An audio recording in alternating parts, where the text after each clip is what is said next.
No. In the chat, You have to yeah. let her in. Okay. I think it probably is one of ours because we didn't send it to anybody. Who is Lynette? So the background there is the asters in my yard Come on. last fall. Wow. Beautiful. So how do I have a conversation with this person? So go to more Okay. and chat and just make sure she's selected. See, it says Lynette privately. So now Okay. you just type a message Okay. there and you can just say. I was going to see who she came in as to see. Jackie. Oh, that's who I was thinking it was. Jackie Becker. Can you guys see me?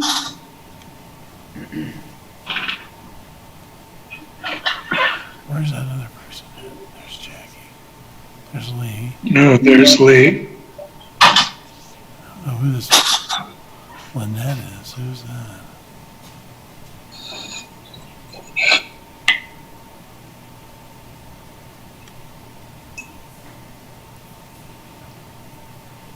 Who are we missing? We're missing Bart. Yeah. I wonder if- Hi, Marilyn. Oh, there's Bart. Hi, Marilyn. Hi.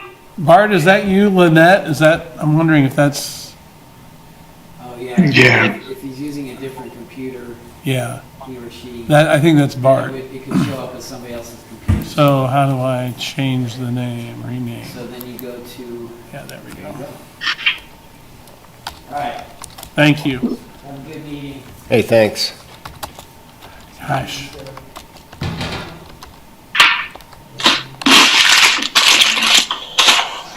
Okay, before we get started, Bart, you're gonna basically start the meeting and pitch it back to me, because I've got some announcements that I gotta make about how this whole meeting is gonna transpire. We didn't have anybody asked to join the meeting that wasn't a member from the community. We did get just the one response from KT that I think we forwarded on to you. That I think we handled it like more of just a regular general question like we usually get. So Okay. let's see, how many members do we have here? And then Bart, if there is a vote, you'll need to basically have each one say individually. You'll have to call each one out. And again, before you start speaking, Kansas law with this whole switch over now, you have to say your name before you speak. I'm sure you'll forget just like the meetings, but I think you guys are starting to get better at that. Okay? Okay. Why didn't you record the meeting? We are. Oh, okay. It's being broadcast live too on the YouTube channel as well, and then it'll be up later as well. Okay. Okay? Do you want me to go ahead and get it started now? It's 5:35, so you can go ahead, sir. Okay. Let me just make sure we're ready to go. Kurt? Yeah, very good. Okay. Okay. All right. I call this meeting to order with the Parks and Recs Advisory Board. And I think the first thing on the agenda, I think the agenda was sent out to everyone. If not, I'm pretty sure that Roger should be able to go ahead and get a copy out to you. And first, I'd like us to go ahead and review the minutes of our previous meeting, which was March 8th. Hey, Bart, Yeah. can you pitch it to me? Because I needed to go. Oh, okay. I'm sorry. No, that's right. Roger, take it from here. Thank you, Bart. Good evening. My name is Roger Steinbrock, and as Bart Littlejohn said, I guess you didn't say, but I'm going to be facilitating this Zoom video portion of the meeting. With me here is Derek Rogers, the Director of Parks and Recreation. He'll be working alongside Chairperson Littlejohn to facilitate the meeting and the proceedings, as well as other staff that's on the call as well. This meeting is being recorded and broadcast in the city's YouTube channel and public access channel 25. During the meeting, please mute yourself by clicking on the microphone icon found on the lower left-hand side of the Zoom menu next to the video icon. When you're muted, a red line will appear over the icon. Muting your microphone during the meeting will make it easier for everyone to hear. You'll have to just remember to unmute it if you want to speak. In some cases, you may mute or I may mute or unmute people as needed as well. Each time you speak, please remember to state your name and title for the benefit of those listening remotely. In the menu, you can also turn your camera on or off by clicking the video icon. For this purposes of the public meeting, please keep your video on during the meeting. If you are participating by phone, you can click the *6 to unmute your phone. For those using Zoom, somewhere on your screen you will find a choice toggle between speaker and gallery view. Speaker view shows the active speaker. Gallery view titles all of the meeting participants. And then I just want to provide a few reminders to ensure that the provisions of the Kansas Open Meeting Acts are followed. Board members, you must state your name and title each time you speak, so it would be just board member or your name, and then board member or chair or vice chair as we have designated. If there are any motions that will need to be stated clearly, they'll need to be stated clearly. After a motion is made and second, the chairperson will call on board members individually to provide their vote. Bart, you will then need to announce whether the motion carried and the count of the vote. Various members of the city staff are present via Zoom, and they must also state their name and title each time they speak. If we have had any members of the public join, which we don't have tonight, we would have allowed them to speak at any agenda item. And however, like I said, we didn't have any prior to our requested deadline of noon. And I want to again remind everyone to please mute yourself when you're not speaking. Thank you all. Now back to you, Bart.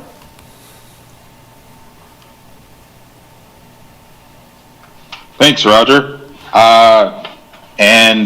As I said before, and believe everyone should have gotten the minutes sent out by Roger for our last meeting in March 8th. If you would, please review them.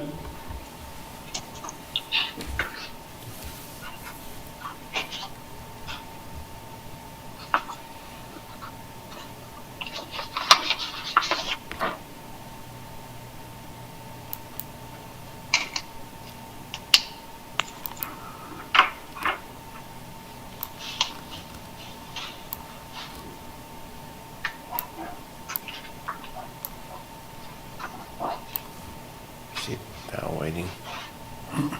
Oh, Val's waiting. Good night. Oh, jeez.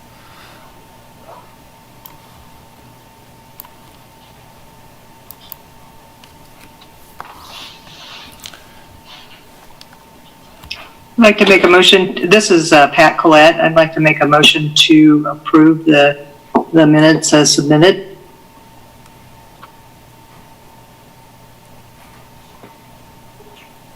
Okay, a motion is out there by Pat. Is there a second? I'll second it. Jackie Becker. Okay.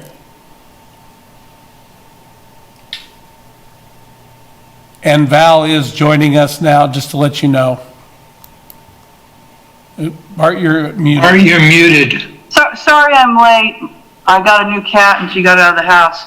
I'm gonna try to get back in with video, so I'm gonna leave and try to click back in. Sorry. Oh, okay. Sorry about that. Motion put forth by Pat Collette, seconded by Jackie Becker. Any further question or discussion on the minutes? Seeing as there is none, all those in favor say aye. Or raise your hand, I'm sorry. I was used to the normal meeting. No, hey, Bart.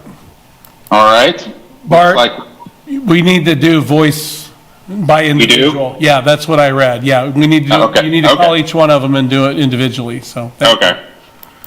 All right.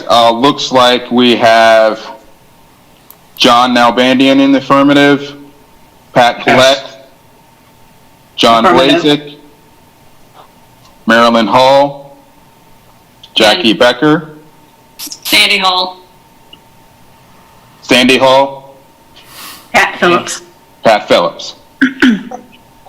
And Motion carries. Okay, that's the first thing off the agenda. Woo! All right, moving on. And I want to thank you guys for going ahead and, making the time to go ahead and participate in this unusual circumstance of a meeting that we're all having right now. To go ahead and move on, the first item on our agenda is the recovery plan.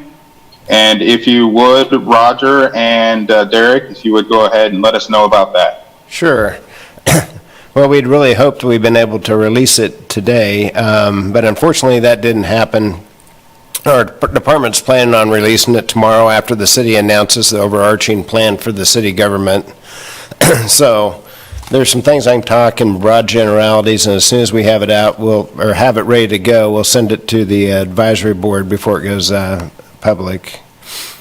And so on May 4th, Governor Kelly lifted the statewide Safe at Home order and allowed communities across the state to begin phasing reopening with her planned Ad Astra plan.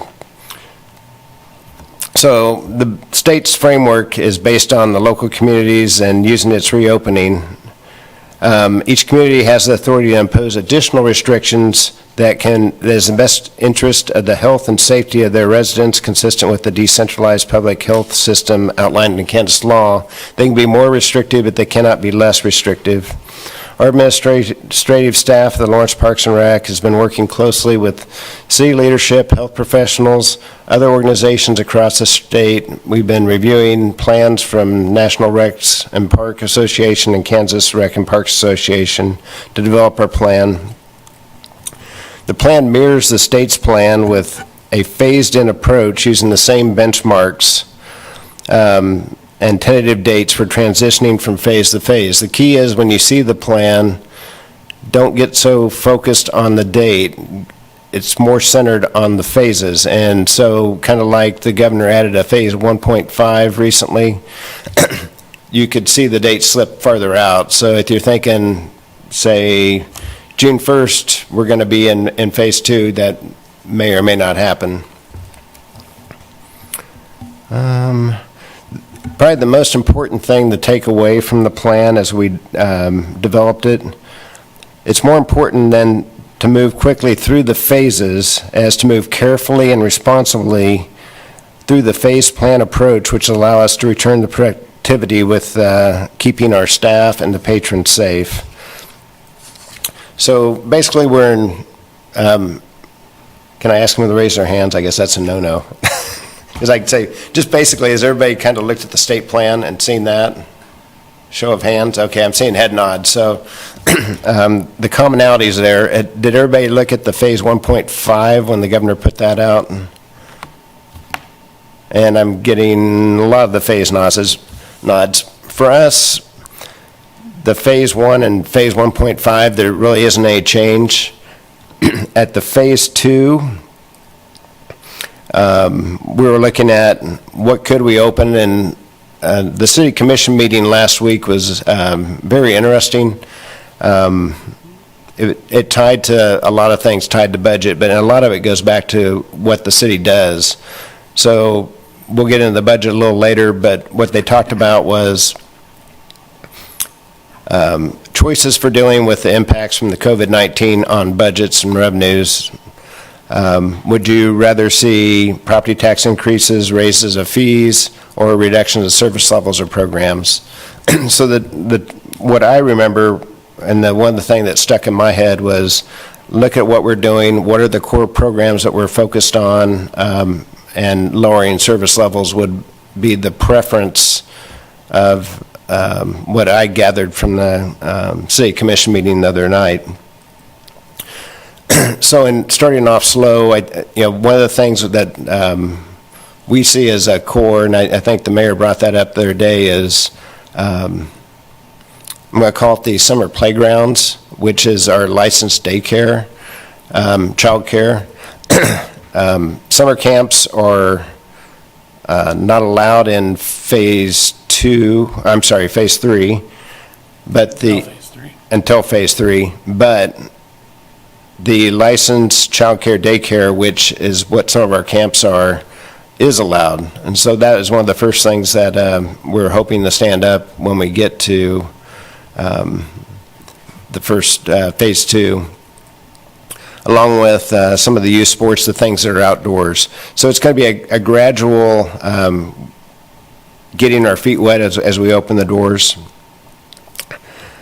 So we're hoping to salvage some of the youth sports and other programs, and at the same time, we've been working on our protocols for how do we deal with social distancing, mass gathering sizes, disinfecting protocols, and we've been working with our risk management, developing those plans.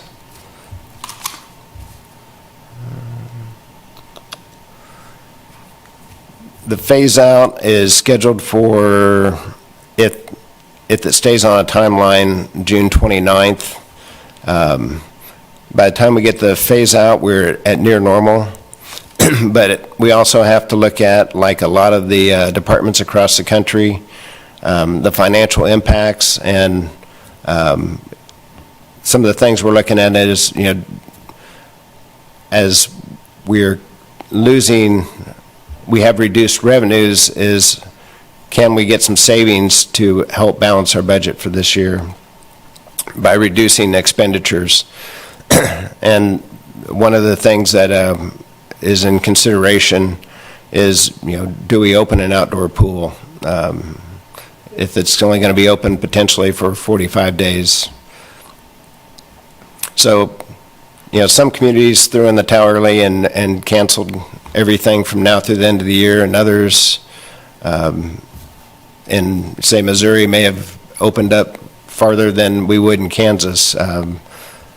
I think you'll see a balanced approach when you finally get this. And again, I apologize that I don't have a draft that I can share tonight. I was hoping to get it released, and I'm still waiting on some approvals. At this level, I will open it up for conversation or input from Lee or Mark. Your choice, Bart.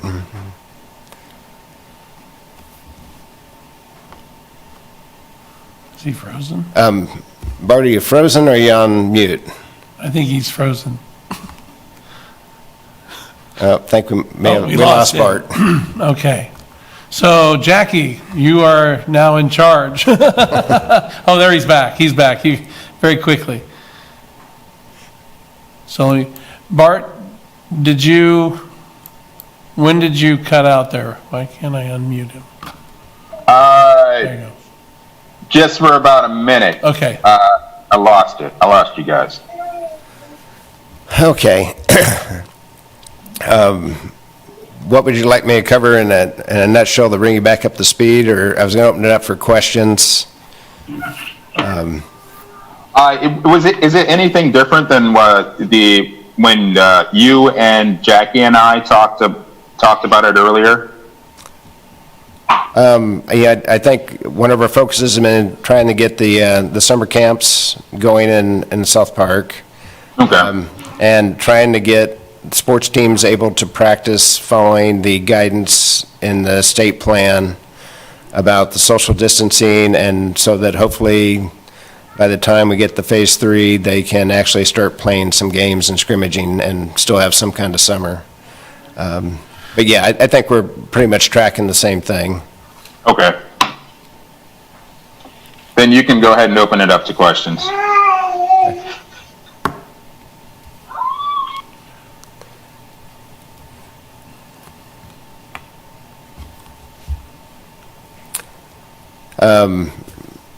Marilyn? Yeah, Derek, do you have any sense about whether this topic of admission fees to rec centers is going to come back into the upcoming or the ongoing budget decisions? My perception is no. Like a lot of city departments, not to say they couldn't, from a department perspective, we've looked at our fees, and there was a few fees we were going to add additional this year, and based on the economic impacts caused by COVID-19, we have decided not to move forward with the fees. MSO did the same thing on some of their water rates and some other fees across the city.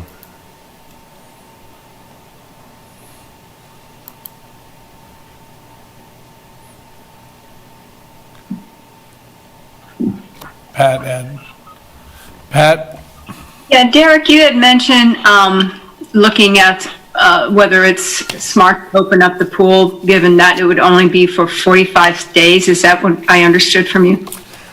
Right, so if phase out wouldn't occur at the earliest till June 29th, and there may actually be, if the governor could slip or slide it farther to right, if we have a recurrence of the virus, we looked at it from a lot of different standpoints, not just purely on limited days.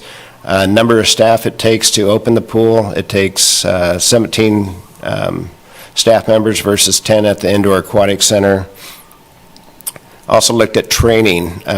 We have staff still currently trained that could open one of the pools, and our preference would be we would open the indoor pool before the outdoor pool for swim, for lap swim and swim lessons and some of that.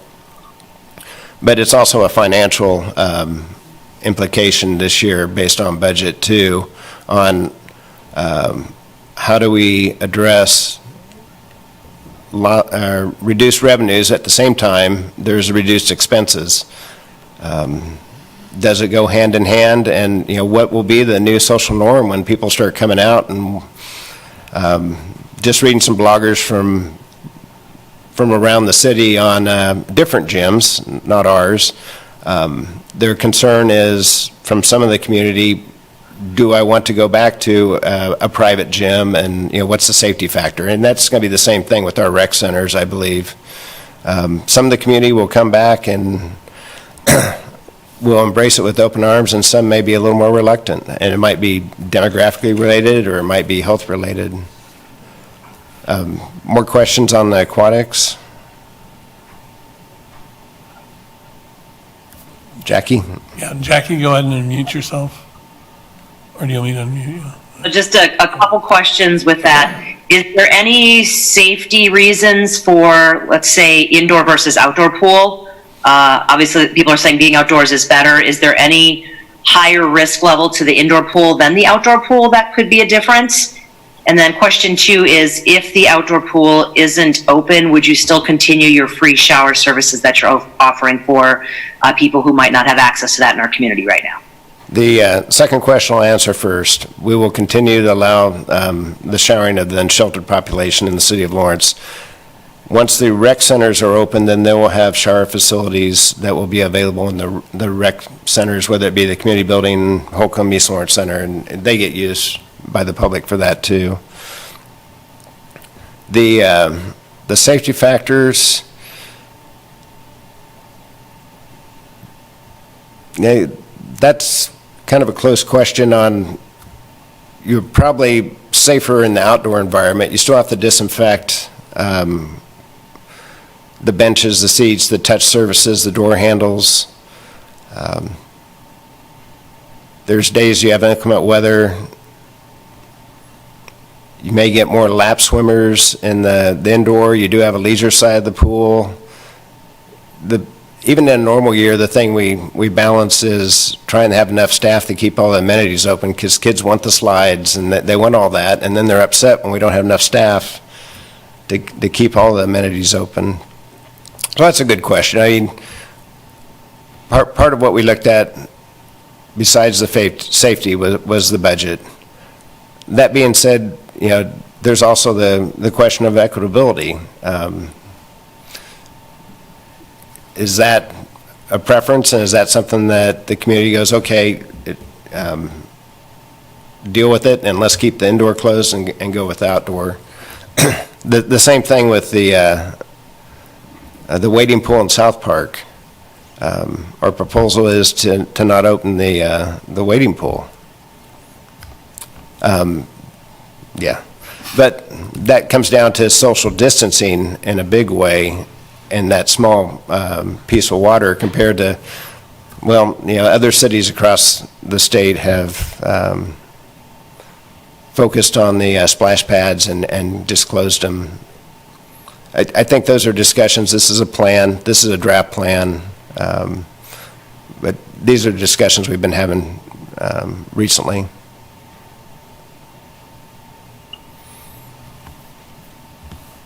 Bart, go ahead. You need to unmute. Did you? Yeah, there you go.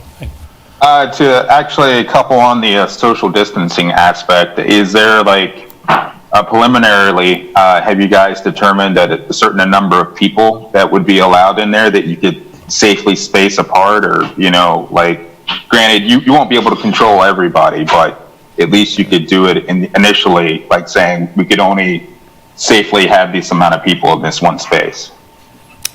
Yes, I can let, Lee, do you want to discuss that? I think you've been more involved with the spacing, or Mark, on some of your conference calls. Lee, it looks like it's you. Can you unmute? Mute?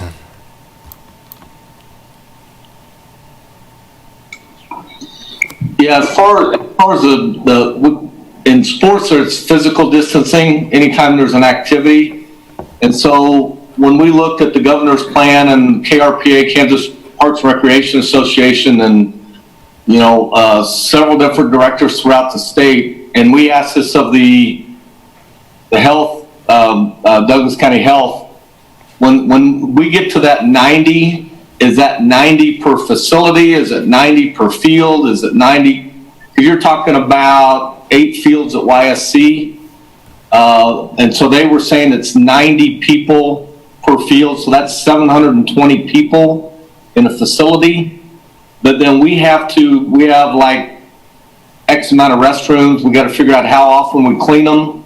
What do we take the bleachers out and ask parents to bring chairs and social distance, 6 feet apart? So there's been a lot of thought and conversation throughout the state on not just youth sports, but like adult kickball even. They don't have the fans that maybe youth sports may have until you get to a Sunday evening at Hobbs, and you've got, you know, hundreds of people in the stands. And so we're looking at the outside actually starting first at that June 15th in games. Practices are 30 per field. And typically when you have one team, you're looking at 15 to 18 people, including coaches. Again, physical distancing throughout the practice for a couple weeks.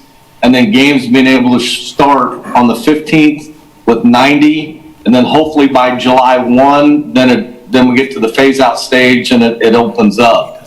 But the seasons are going to be really compact. And what used to start from April 4th to July 4th will now be in about a 4 to 6 week period, just to get some games and activity out there and for the sports portion of it. Now classes, a little bit easier to control, like water aerobics if you have 15 per class. Again, physical distancing in the pool or in a class. And so everything just got pushed back from that June 1 to June 15th, except for, like Derek had mentioned, the summer playgrounds. And Derek, was there anything else that we were going on as far as the June 1st besides that? I don't think so. We were very limited, starting slow, and that was our draft plan. Well, and Lee, this is Roger Steinbrock, marketing supervisor, and also Zoom, whatever you want to call it. The one thing the reason why youth sports and the baseball, softball is being looked at starting June 1st or having practices is, if you remember, we had the winter spring guide out and we canceled all of the spring classes except for the youth baseball, softball.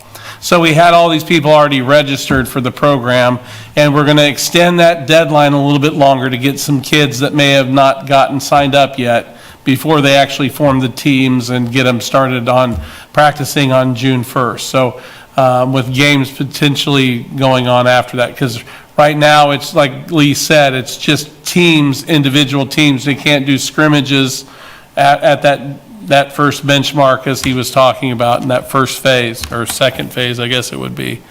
But the other thing is, we were ready to go to press with the winter, spring, or the summer, fall guide, and we kind of put a halt on that.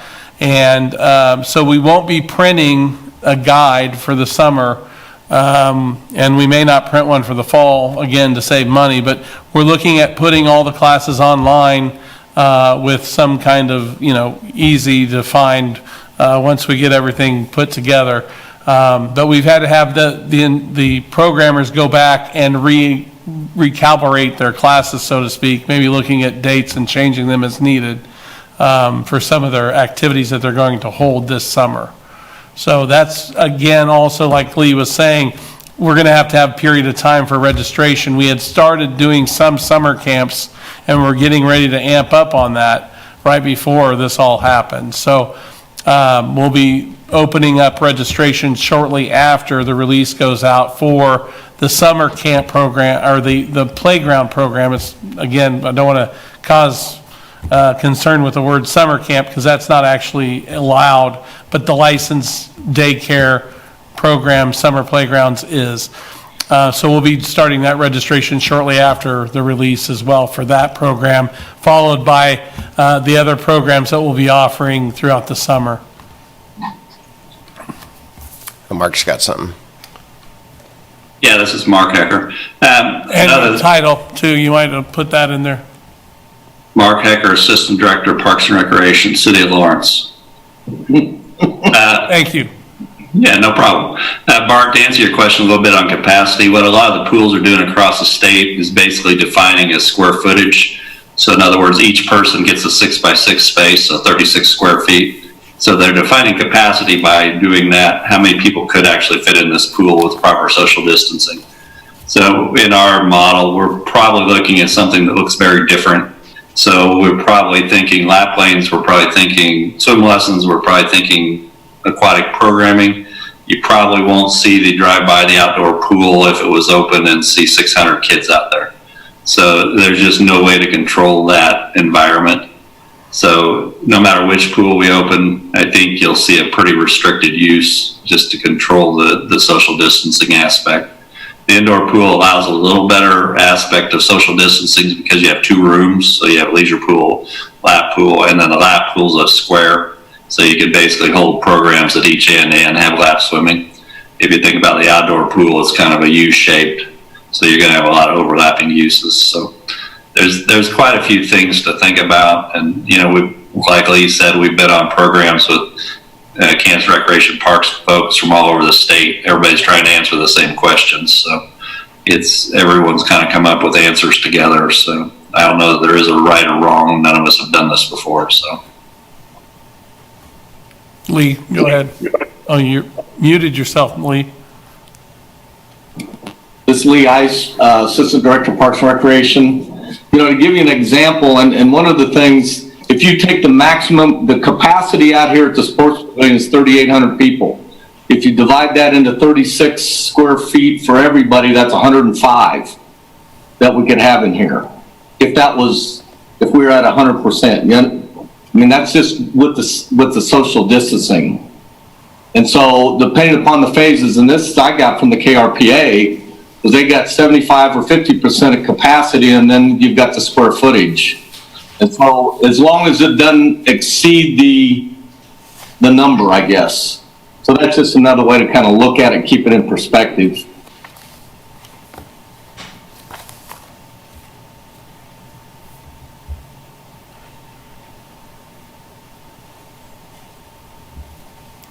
Oh, Jackie, go ahead. Have you?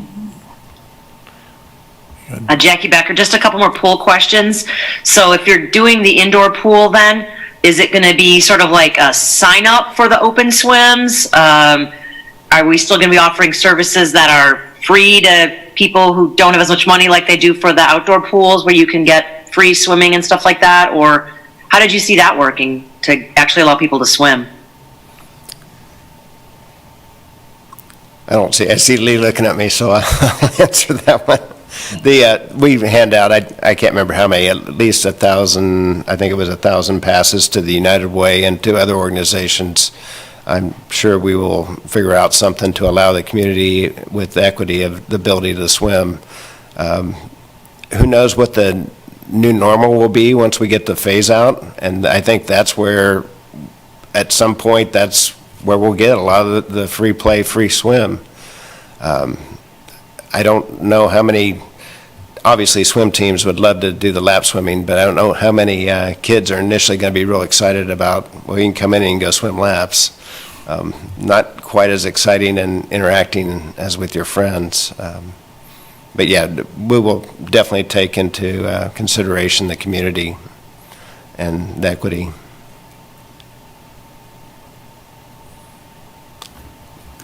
Sandy? Yeah, I was just thinking about the youth sports and wondering if you could do any recommendations to parents of these kids to reduce the number of people who are going with their child to watch the youth sports. So maybe it's just mom, or maybe it's just dad, grandma and grandpa stay home, just to reduce the number of folks that show up. You'd have to do that in some kind of communication, but just thinking about that. Absolutely. We had a conversation with Public Health about that same thing and I can let Lee go into that a little more about, maybe it's for the practicing, one parent drops off, if one parent stays, but you don't have both parents come out. And we've had lots of discussions on this. Lee, you can expand on that piece.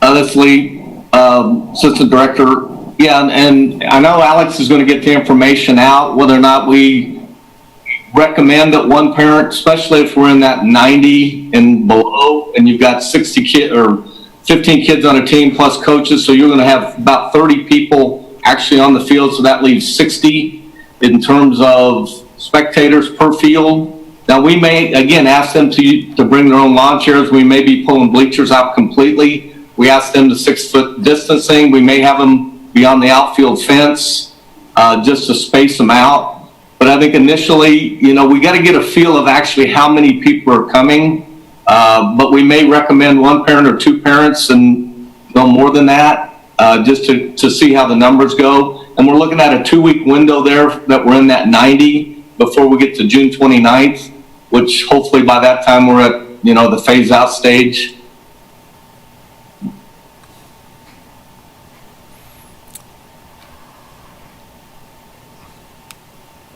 Bart, you can...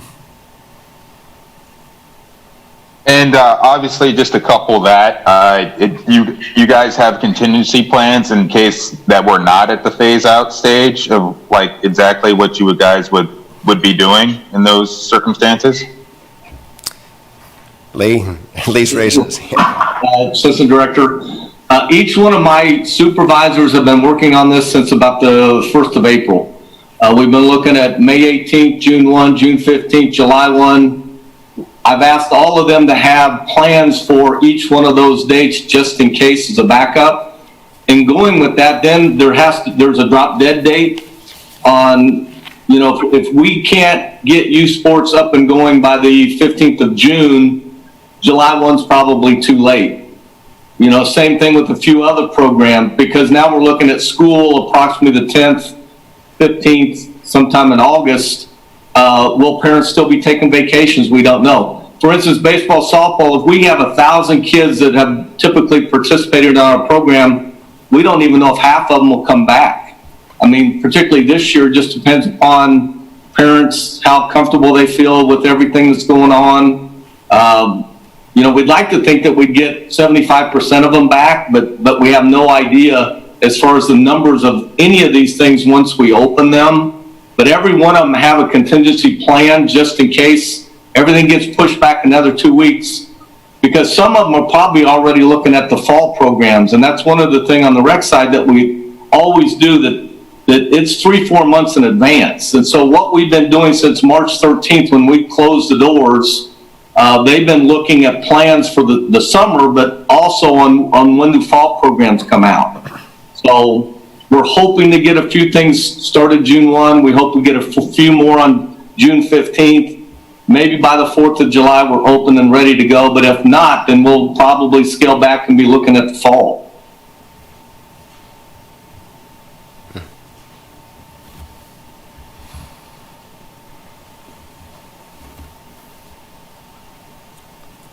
Yeah, Bart? Yeah, I just wanted to put out there, does anybody have any further questions of these guys on the recovery plan?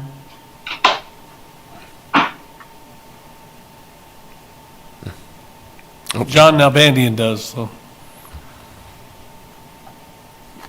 John Nalbandian, board member.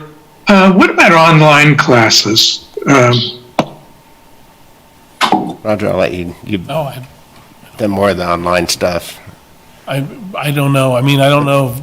We have done some free classes of some of the instructors we've posted them to the YouTube channel and have put out information on those via social media. Lee, I don't know if you have looked at doing more online. I know that they have some youth camps that they were looking at doing online through some of like the Kansas City, the tech camps and things like that, doing those online. But I don't know, John, specific, I mean, to fitness and dance, I don't know if Joe has anything planned in that regard. From what I have seen, I have not seen any online of those things. Well, you know, like, I do Pilates and another one, but there's no reason why, I can't imagine why we can't get with Pat and have her, you know, do her class online. I mean, and we just do the exercise at home and sign up for it and so on. You guys haven't thought about that, or it hasn't? There's been some. I know some of the instructors that work for Parks and Rec on their own have been doing that, because my wife follows one of her instructors and does that. One of the concerns was for the safety. There's certain moves on some of the classes that there was a concern for safety. If they're not being spotted or in the correct form, could they get injured or have... And where's the liability lie with that? You know, I mean, that it's our class online at their home. That was one of the things that when we started putting things online, just some of the general classes, because we were just trying to help people practice things at home and keep physical fit. And I've heard that people put on the COVID-19 is what I've heard, but I think I put on a little more than just 19, but that's me. But yeah, John, that is something that I would think that Lee's staff has been talking about. I haven't personally heard too much on it, because again, they're working from home, a lot of them. And interaction's been very sparse with me. I know that the rec staff has met together quite a bit. But getting everybody together is something we don't do these days. Lee, I'll let you address it from there. You know, I know Joe, like you had mentioned, she had done some since the 1st of April. She's got those up online. I think some of it was exactly what you talked about from a legal standpoint, and I don't know that we ever got a definite answer from legal as far as how to do those waivers, how we do online, what type of, you know, link do we send people that have registered to do the classes from at home. I think that's the new wave. I think that's something that we're going to be looking into, because if people on a snowy day don't have to come in and they can do it from their home. We have found out a lot of things from this over the last 8 weeks, of things that we're going to be doing differently, because the new normal, a lot of the things that we used to do aren't going to be the same. And so I think it's going to be our job to look forward, whether it be fall, winter, down the road, on how many of these classes we can offer online, and just do it in a safe way, make sure legal's okay with it, and then how we get those links to people once they register and then they log on. John, one thing that and I'm seeing that Liz got kicked out apparently. The one thing we also had we were looking into is the copyright laws for the music they use. And we've had some of our videos flagged because of that. So that's the other issue with online. We have rights within our facilities through BMI and ASCAP to play the songs within our facilities for that purpose, but online it's a different story. And I think Jackie can probably speak to that. You know what, though? There have to be like hundreds of Parks and Rec department across the country that are doing classes online, man. It can't be that complicated. No, I mean, we have a lot of times. We all do. We do yoga. Yoga online, we do meditation online. I mean, we do all those things without Parks and Rec. Why not? I don't know. But I will tell you that we did have several of our videos that our instructors that we were putting on for free got flagged by YouTube. as in violation of copyright laws. One of the times you usually have to go through a service to do those type of online courses, because there are companies out there that do online fitness programs as well.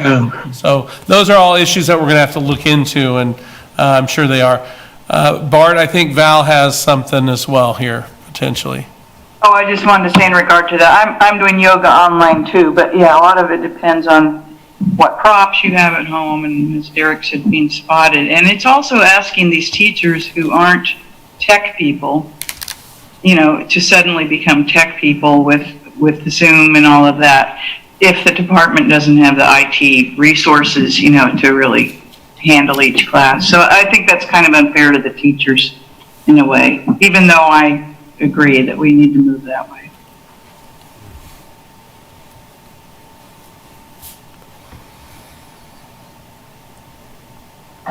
Okay. Does anybody else have any further questions of Parks and Rec? All right. Seeing as there is none, we'll go ahead and move on to the budget update. What news do you guys have for us on that one? I'm sure everybody's been reading the papers, and that's probably on everybody's mind, include most of ours. As I'm sure all of you are aware, our community and businesses and other municipalities across the nation, COVID-19 has a major impact on our revenues and overall budget this year. And hopefully we can get through the summer to phase out and get our revenues back near normal in the rest of the year. And if you saw Jeremy's presentation on the City Commission, finance is playing for a worst case, kind of an L-shaped recovery. We could have a V recovery. I'm hoping we get a V recovery, but I think, you know, we always hope for the best and we prepare for the worst. We met with city leadership last Thursday as we went to our budget discussion. So we just started this to look at not only spending and expenditures, revenues for the remainder of this year, but also to look at our 2021 budget. So our task is to focus as accurately as possible the revenue expenses for the remainder of the year. So, you know, a pool is an example. A lot of revenue comes in on the outdoor pool. There's also a lot of expenses, and so how does that balance out as we go through this difficult year? One of our key things we're focusing on is how do we maintain capacity so that when we do enter into recovery, we have the capability to continue to do what we do. You would hate to get too far down the road and not do preventative maintenance or take care of something and then go, okay, here, the use comes back and now we're behind the power curve. And so those are some of the things that we're taking into account as we're going forward. I can let Mark share the revenue forecast because we figured out 3, 6, and 9 months intervals of what if this doesn't come back. So I'll let Mark go through some of that on the budget. Yeah, so what we're trying to do is we're looking at a number of funds. One, the rec fund, the golf fund. The potential in the general fund is actually not real bright either because of sales tax. So those are 3 of our major operating funds. In the rec fund, we had projected a shortage of approximately $1.3 million just because we're shut down.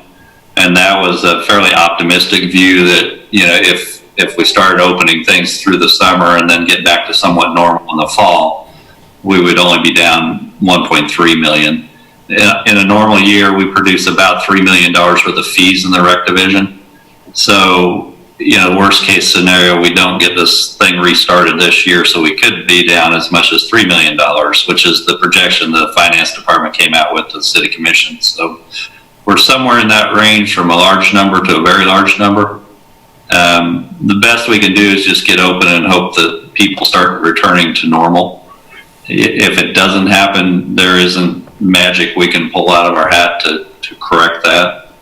So there's fund balances in a number of places in the city. Is that the way we intend to go to cover this a one-time deal? And then the bigger question is, does this continue into 2021? And we honestly, no one knows that. So we're hoping that it starts to progress here. Getting into fall, we get more back to normal. Summer's going to be kind of iffy depending on when the phases phase out. So Yeah. it'll be an interesting budget year. Let's just put it that way.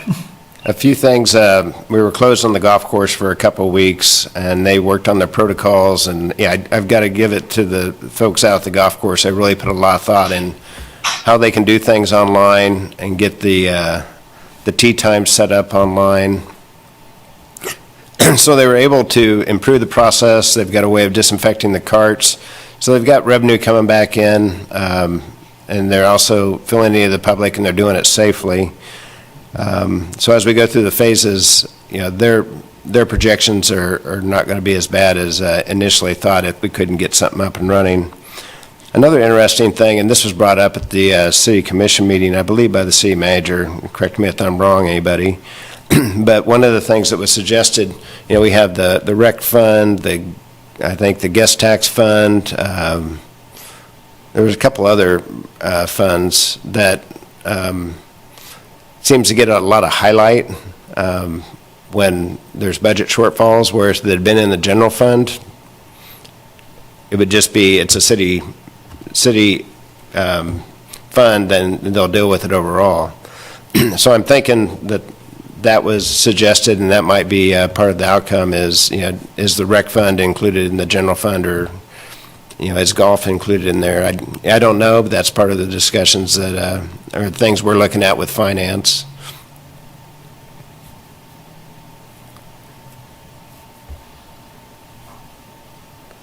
Mark, Lee, anything else on the budgets? Does anybody have? Bart? Sandy, I think. Sandy, you're not mute, you're muted here. Let me get you unmuted. Am I on now? There you are, Okay. yeah. Okay, thanks. On the golf course, is the driving range open, or did that have to remain closed? I'll let Lee answer the golf course questions on the ops side. That, in this phase right now, it's still not open. Again, we've really upped our game, so to speak, as far as the sanitizing, and so we're using just about every volunteer, every part-time staff person, every full-time person to do what we do. And the more amenities that we open, the more people you have to have. And so that we're trying to cut down part-time spending some. And so they're only able to do so much with how they're set up right now. Once we get to the next phase, which hopefully by June 1, and we're able to open the pro shop and we don't have to have people sitting at tables for check-in, we reduce maybe some of the sanitation of the carts to one person instead of two. Then we could release a part-time person to go out and pick the range, but then you have to sanitize all the golf balls, you have to do the baskets, and so it just takes more people to be able to offer the more amenities we have, and we just don't have the staff to do it, and plus try to stay within the budget. So I think the next plan is to get the pro shop open, limit it to 4 people inside at a time. Same thing with the concession. There won't be any people sitting in the concession area. They'll be able to grab and go, prepackaged stuff, bottles. But I think they have probably the best chance to get back to normalcy quicker than most. Even though we've been just partially open, they've generated about $50,000 to $60,000 since this really the phase of the last 3 weeks, and they're anticipating, you know that things could get really a lot better in June and July once they get to the next phase. And they can shorten the tee times they went from 20 minutes to 15 when typically they're at 10. So they'll be a lot closer once we get to June 1.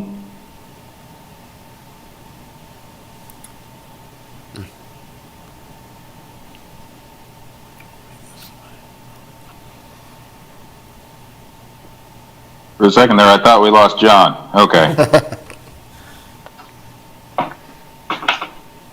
Does anybody have any further questions on the budget there?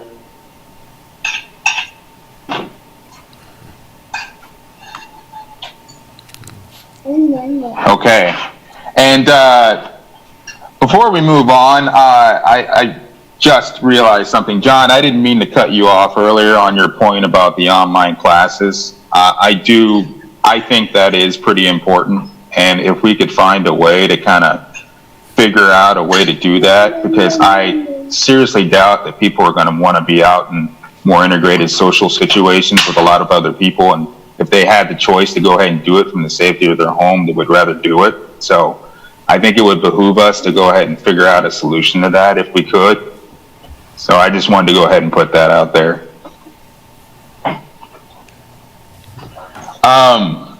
And if you guys could you guys let us know if there's any sort of progress on that, or if you're exploring that as well? Okay. Lee, can you follow up with this on? Thank you.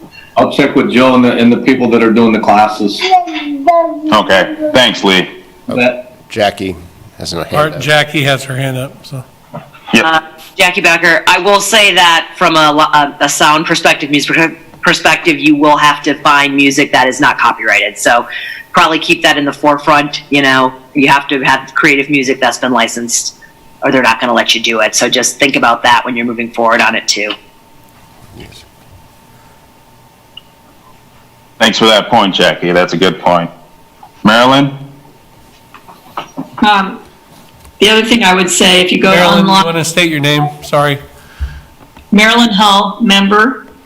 If you go to online classes, pay attention to the quality of the video, because I looked at some of the videos that you'd put up on your YouTube channel, and either because of the lighting or positioning or something, the video quality was pretty bad.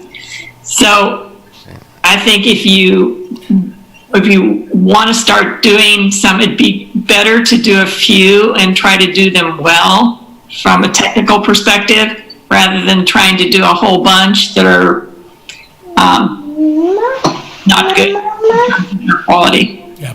And I think that, and this is Roger Steinbrock, Marketing Supervisor, those were classes that Joe wanted to have posted that I guess some of their instructors really wanted to get to their people and that type of thing. And so it's more of an at-home thing.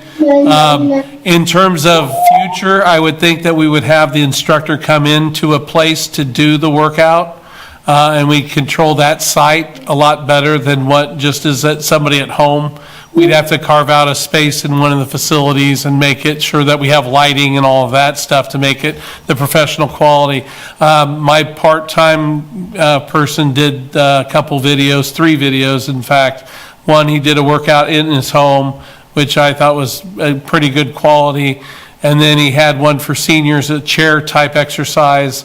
And then he did a TRX in a park where he was located. So, you know, I think we have some ability to do that. Again, he's a part-time employee that's probably going to be leaving me very soon because he graduated in May. But with the COVID, you never know. He might be around a little bit longer than what I anticipated even. But yeah, that's something to take in consideration, Marilyn, and that's something that the rec staff will have to work in unison with the facilities too, to kind of look at the space that works best for that type of thing.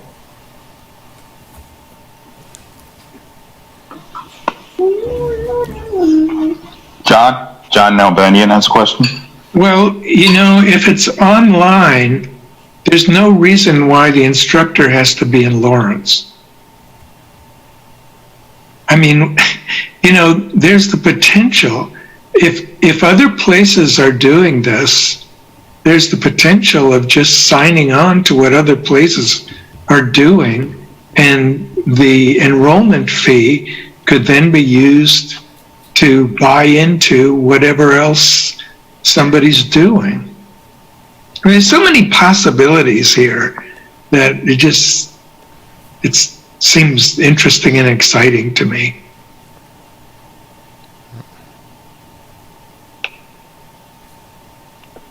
Okay, I'm done.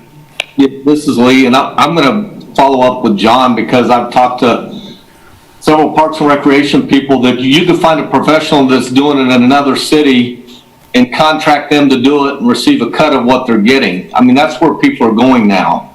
But I don't know how, that'll take us a while, I think. just to get that organized and find the people. But you're right, you could be on vacation or traveling and you could still sign in to do your Pilates class even though you're 1,000 miles away. Yeah, I realize it'll take a while, but I think it's at least worth the time to go ahead and explore and get the process started. So, but we really appreciate that if you guys could go ahead and do that. Okay.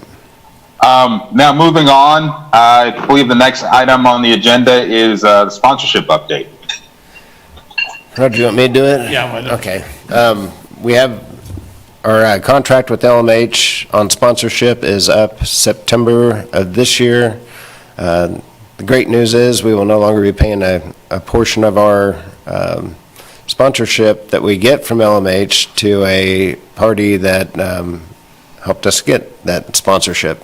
So we're ahead right there from the get-go if LMH stays the same. LMH, obviously, if you've followed the papers, having some of their own financial issues, just like everybody else. We did propose some other things, and we'll see. We haven't heard back probably about a month since we've last talked with LMH. We gave them a proposal to take to their board, and we're waiting a response there. There are some other sponsorships. One of them that they find interesting is there's a potential to get a sponsor for the dog park of a local company, and they would niche very well into that space, and so I'm hopeful that we can get something worked out with that company. Again, COVID-19 hit, and I think a lot of people either went home or are zooming in, and we're still waiting to hear back. That's all I have on the sponsorships of importance.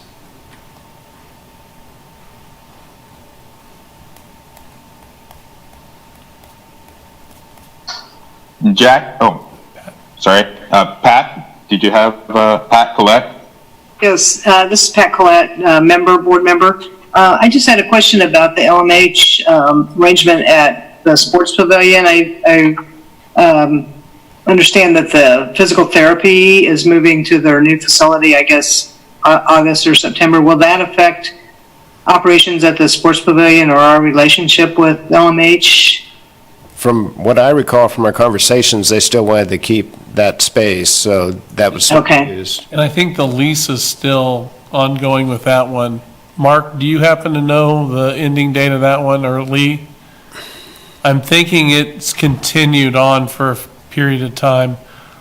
Yeah, I don't recall. Pat, I'll look into that and get back with the board in terms of the date of that lease. Okay? Okay. Yeah, I was just curious if that would affect revenues for the sports pavilion or for Parks and Rec. Thank you. Thanks.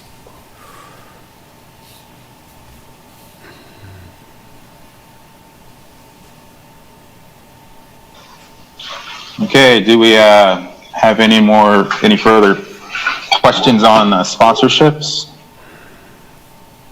Marilyn?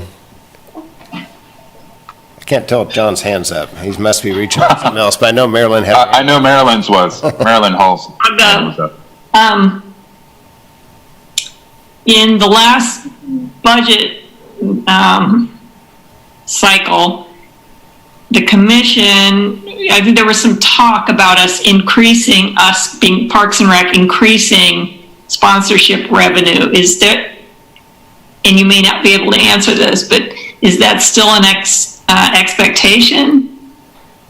Internally, I would say it's mine as the department director's expectation, and going forward, even with LMH, we asked for an increase, and we also offered up more spaces for them to advertise. For example, in the indoor aquatic center, in some of the rec facilities, which they did have some room, but there was some expansion and other opportunities.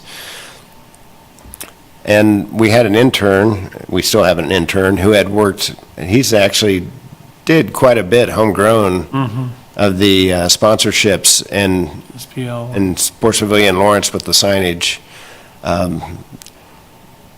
Hitting the super big numbers, we're not there, and now in this economy, I'm not even sure how this is going to be impacted. But we are going to continue to try, and I guess all they can do is say no when we ask, or we can't afford that, but maybe we can afford this. Thanks.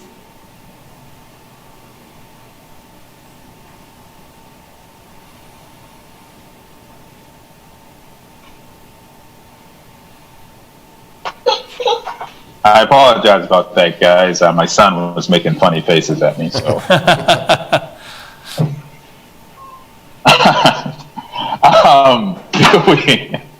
Now he's since left, and now he's going to terrorize the dog. So, do we have, getting back on task, do we have any further questions about the sponsorship? Jackie Becker? Yeah, Jackie Becker. This sort of ties into sponsorship and sort of doesn't. So I know we looked at doing the key cards and getting that rolling, and obviously what's going on, we haven't had our rec centers open. But are we still looking to roll out using the key card scanning, and can we work on finding sponsors for that so it could get covered possibly? I definitely think we can look at that. I talked with Lee, and I want to say there's I can't remember, 5,000 key fobs that we already own that we need to sell before we get there. It was a high number. I just can't remember the exact one. I think that's a good plan. The next thing is key card access. And when COVID-19 hit, I think we kind of froze on a lot of the things we were doing when we started social distancing. So I'll save that for the next topic. But the key fobs as an advertiser, I think is a good idea, great idea, actually.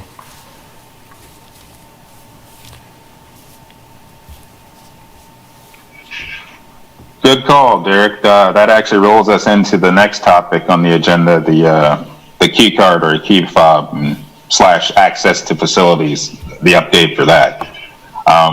Seeing as Jackie presented that great question, and I don't believe there are any follow-up questions to the previous item. Could you go ahead and go into that a little bit further? Where we are on the date, we were supposed to be rolled out. Lee, do you remember the date? April Fool's Day. Yeah. Yeah, if you remember. That's true. Yeah, it was supposed to be April 1st. It's still on our agenda, and for a lot of reasons, especially with COVID-19, it makes sense to know how many people are coming into a building, who's been in the building, tracking. There's concerns about households, and some people don't want their name associated with a card.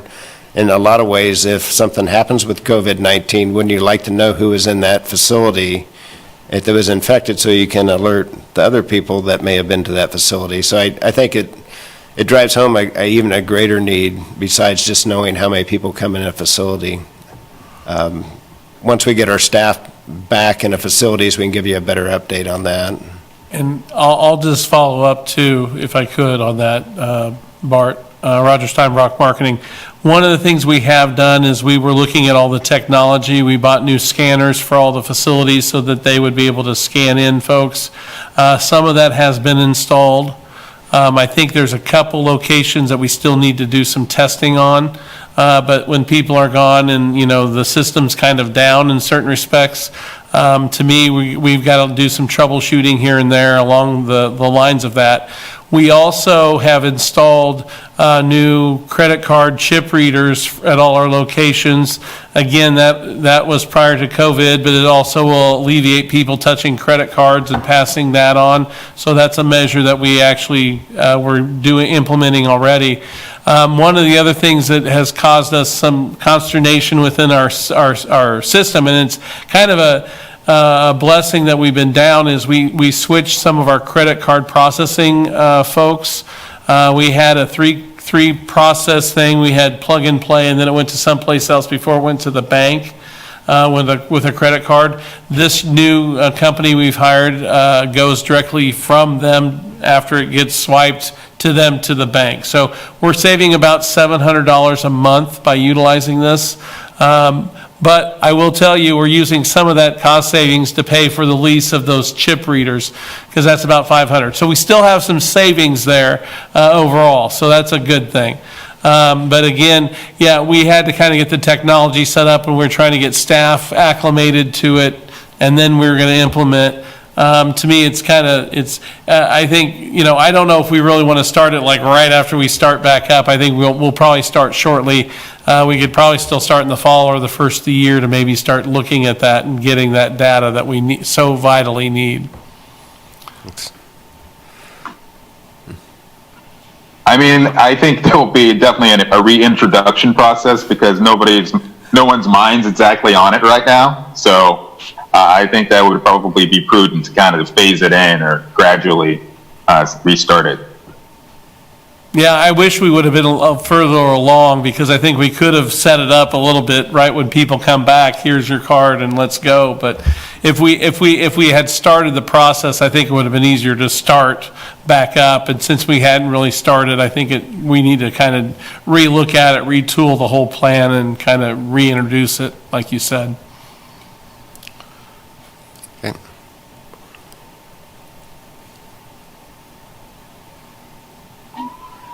Does anybody have any further questions regarding the key card and access to facilities, the update?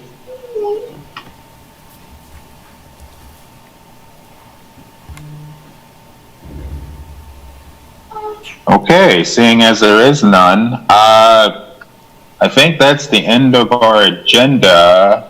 I will ask, though, public comment. We did get comments on each one of the things. KT, everybody received that email, correct? Just want to make sure. I think Val wasn't on when I first asked that earlier. Okay, great. Thank you. Yeah, is that something that we need to address here, or is it something that you handle in-house? Okay. No, I think that Derek already submitted an answer reply to her. I think we were treating it mainly like all our other emails that come into us, and then I went, oh, that says ad board, and I realized that some of the topics were things on the agenda, so I think it was meant for this meeting, so. KT wanted to make sure it got to the advisory board, so I wanted to make sure you guys saw that, so. Okay. Okay, and just to kind of close up, does anybody on the advisory board have any items of interest that they want to go ahead and bring to Parks and Rec?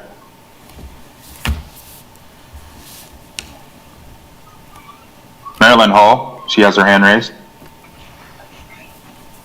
I'll just mention that a good news thing is a lot of people are out using our trail system. And Friends of Lawrence Area Trails, which I'm a board member for, is initiating some user counts.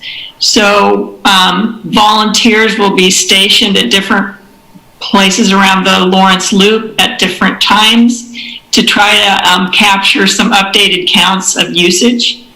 I don't know, Derek, if you had heard about that yet, but that's something that Flat is doing in coordination with Jessica Mortinger and Ashley Myers. Awesome. I did see it on the email news release from Flat, but I hadn't talked to Jessica or Ashley lately, so thank you. On a side note, I took my Zoom background, which we're not using here, but it was along my favorite section of the Loop Trail, which is behind Haskell, where the trees give you a nice canopy, and right now it's a really nice place to go. John. I believe John Nalbandian has his hand up. Yes, John Nalbandian, board member. I just wanted to share a comment from a friend of mine who moved to Lawrence about 4 months ago, and we go for a walk every other day or so. And he said to me the other day, he said, and he's lived all over the country and in Mexico. And he said to me the other day, he said, John, he said, I've never been in another city that has so many parks and recreation trails and places to walk. It's wonderful. So I just wanted to share that. Thank you.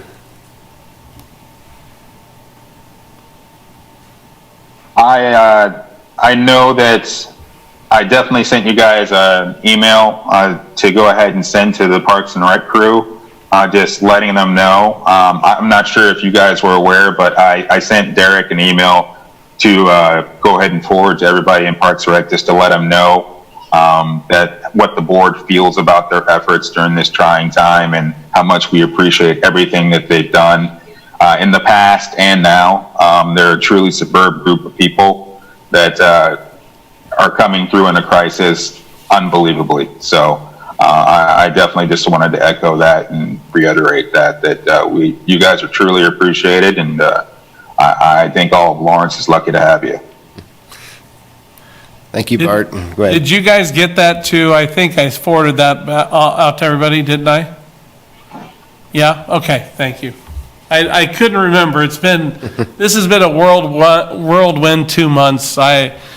It's funny, and I don't know if Derek can say this too. It seems like on the weekends, I go home and I'm just physically exhausted, even though there's not many people here. I think it's just the crush of thoughts on the head that just kind of go through everything that we have to go through, to get us back up and running. It's quite a physical, mental, it seems like it's a very taxing time for everybody. So. Pat? I believe Pat Phillips has her hand raised. Yes, I want to thank you, Bart, for putting that out, representing the advisory board. And it made me also wonder, have you been able to retain all your staff or reassign them to certain duties, or just was curious? Mark and Lee would both have a lot of comments on this subject. Our staff, their staff, I should say, have been moved all over the city, both internally within Parks and Recreation. We've had people that worked on the back of trash trucks that's still there.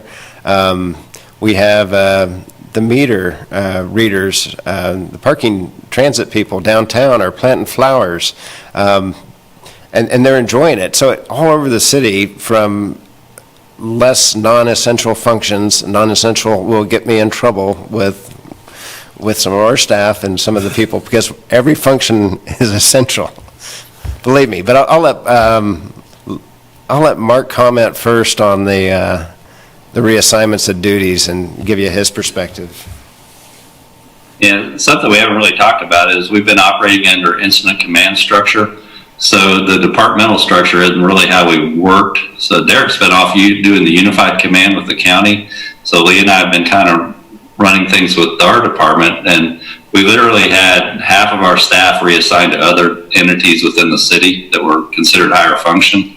But we also were trying to operate the park side of the house as normal, with the rec side of the house working from home. So it's really been a mix of an odd operation. And plus we had this COVID-19 leave, which people that are affected with daycare issues, or they had family members that were sick, they were out of work. So we were literally doing day-by-day checks on who's where and how many people do we have and can we do the essential things we're supposed to be doing. So it's been an interesting 2 months. We're starting to almost get staff back to normal. We ran a daycare operation for the city for essential staff, so that was out of the norm. So there's been quite a few things that just, we aren't doing our normal operation. If you look at the park side, they're trying to run as normal, but they're really short-staffed, and we missed our whole recruiting window on part-timers and recruiting lifeguards and that sort of thing. So it's been a very strange 2 months. I think we're all looking forward to getting back to a little bit of normal. Lee, what are your thoughts?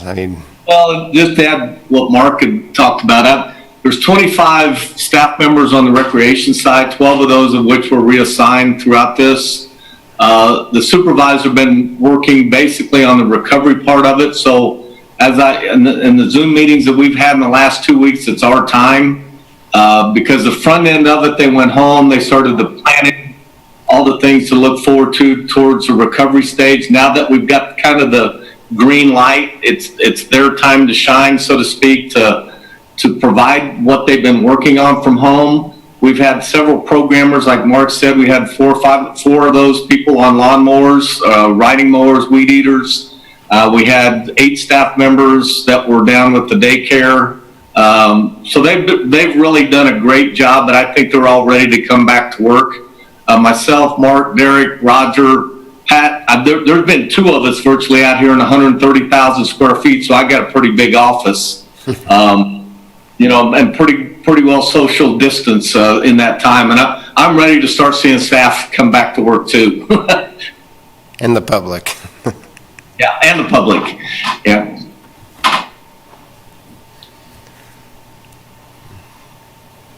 Val has. I believe Val Renault has her hand raised. Val Renault member. Yeah, I just wanted to say that since I worked in the field of communication, I'm always thinking about how important it is. And obviously during this time, it's really critical. And as you were talking about all the possible changes, with scheduling, I imagine you're going to get a whole lot of phone calls, obviously. And a lot of people will go to the website. So I just wanted to say, if you want, I offer myself personally to just, if you have drafts of things, or if you want to make sure communications are communicating what you want them to communicate, I'd be glad to help with that. Greatly appreciated, Val. Because I know, Derek gets some stories in the journal world, such as it is, but things are going to be changing so fast that I know your staff is going to be really stressed with answering those questions and having the right information. Thank you.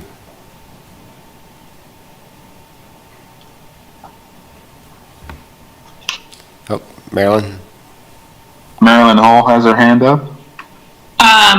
Is Penny still with the department, or has she been reassigned, or what? Penny has been reassigned. She's working on the grants, looking at ESG funds and CBDG, emergency support grants, I believe. Correct me if I'm wrong on that. And then the community development, CBDG, development grants. So she's been trying to help us get some of the reimbursement on some of the things we've been doing, whether we're addressing the sheltered, the unsheltered, and the feeding of the populations. So that's what I've been doing more with the mass care on the unified command with the county.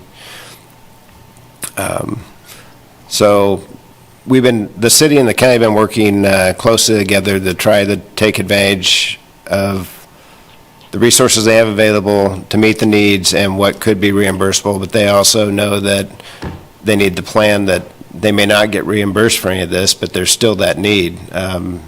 Just Foods is a great example of a nonprofit doing phenomenal things, but they're probably expending 4 to 5 times what they would pre-COVID-19.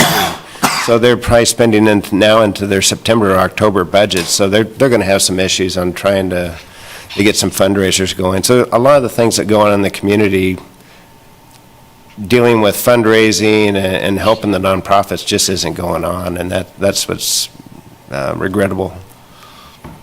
And yeah, she's still working with us too. She's actually still has her staff that she has communication to, so she'll be back. Didn't want to make it seem like she was gone, so.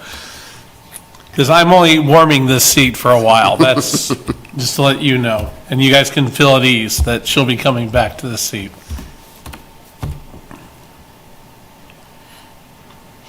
Good to know, Roger. Good to know. Not that we don't love you filling the seat as well. You're doing a great job. Well, you can't forget the man behind the curtain. There's a guy back behind the curtain too that's helping quite a bit on this thing, so. Kurt Henning.